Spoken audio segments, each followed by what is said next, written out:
So we are a sustainable building consulting firm.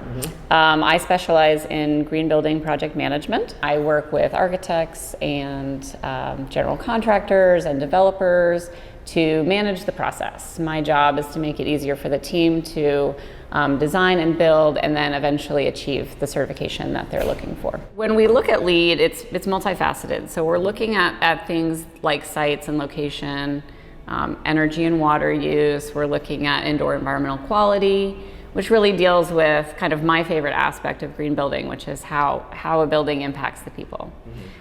So we can kind of talk about my favorite as well. Yeah, so we can kind of talk about sustainability as like a portal for better business, which is one of our tenets at EcoImpact. So we want to look at a building not just as a built environment, as a space where people work. We need to really recognize that people spend like 85% of their time indoors, and so that really impacts their quality of life. And when we look at it from a business perspective, we can say that's your triple bottom line. It's people, and so when we look at profitability from a people perspective, if people are happier in their building, if it's a healthy, high-performing building, studies show that it decreases absenteeism, it decreases turnover, and so if we can kind of take care of our people, that improves profitability, and if we can kind of take care of the planet at the same time, it feels like a no-brainer, really. You know. How long do you think it will take when green building is no longer a term, it's just building? Right, so that's like my ultimate goal, and I say as a green building consultant, it's sort of my job, right? But the easier it is and the more common it is for people to build green buildings, the better it is for the world. So ultimately, I would like to be out of a job someday because it's so easy for people to measure and track their performance, and everyone's on board with green building, and no one has questions about it, and it's just how you build, and it's just how you function.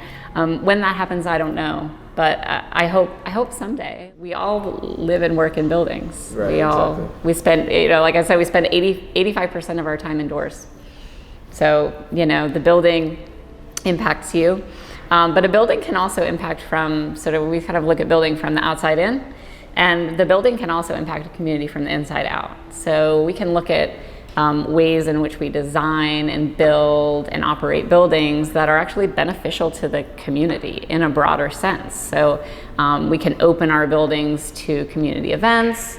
We can look at particular health campaigns that might be impacting a specific community. So we can look at maybe like if there's high incidence of allergies and asthma in a building, we can kind of look at ways that the building can be designed to really be beneficial to those types of communities to make sure that we're providing them a healthy space. And this isn't just about healthcare design. This is like every building has the power to do this. And every building and every company and every person has the ability to, whether it's the built environment as a mechanism or not, has the ability to impact others. I do a lot of volunteering both locally and nationally, and it's so rewarding to really, especially in green building, and I'm able to volunteer using my brain trust. So I sort of see my volunteer work really as an extension of my job. It's something that I love to do, and I because I, not just selfishly because I want to improve my business, but I want to see more green buildings, whether I'm doing it or somebody else is doing it. So it's very satisfying to sort of see that and see that change in our community. So EcoImpact is 100% behind our employees volunteering. So it's part of our value system. So it's not an issue for me to take the time to volunteer and to lead and to be active in my community, because it's also it's part of our brand. So the two are they're synonymous.